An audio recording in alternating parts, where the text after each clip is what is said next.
Keskamuselak. Urtzi kezkatuta bizi zen. Kontu askok kezkatzen zuten Urtzi. Edozein motatako txapelek, kolore eta tamaina guztietako zapatek, odeiek ere kezkatzen zuten Urtzi.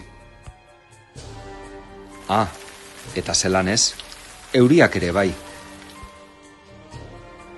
Ama, eta txori erraldoiek ere zelan kezkatzen zuten Urtzi.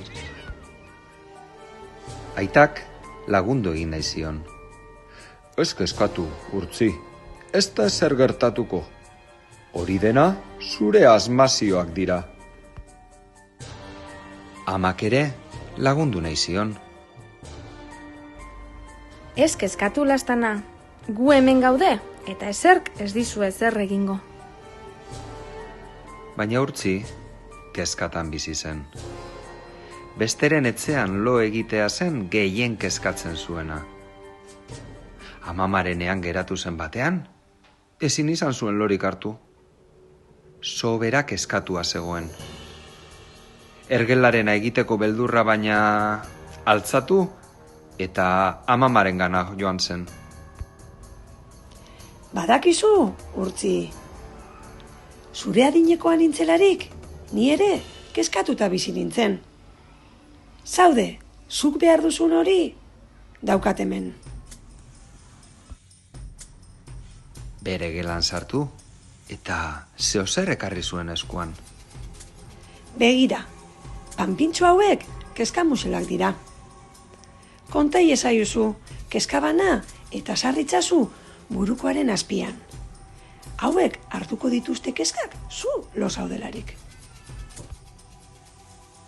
Eta horrela egin zuen. Kezkamuselei kontatu zizkien Urtzik bere kezkak. Eta lo zerraldo geratu zen. Biharamunean, etxeratu egin zen Urtzi. Gau hartan ere, kezka kontari egon zen kezkamuselei. Eta lozorroan egin zuen lo. Hurrengo gauean, lasai egin zuen lo, eta baita hurrengoan ere. Baina handik pizka batera, Urtzi kezkatzen hasi zen ostera. Ezin zituen burutik kendu kezkamuselak. Haiek hartu behar izatea bere kezkak ere, ez zitzaion ongi iruditzen. Goizean ideia bat sortu zitzaion. Sukaldeko mailan lanean eman zuen egun osoa. Lan zaila zenez, akatz mordoa egin zuen, eta 11 aldiz hasi behar izan zuen berriz ere. Baina azkenean, gauza berezia sortu zuen Urtzik. Bere kezkamuselentzako, kezkamusel gehiago egin zituen. Gau hartan, denek egin zuten gozo lo. Urtzik eta baita kezkamuselek ere. Eta badakizue, geroztik Urtzi ezen ezertaz kezkatu.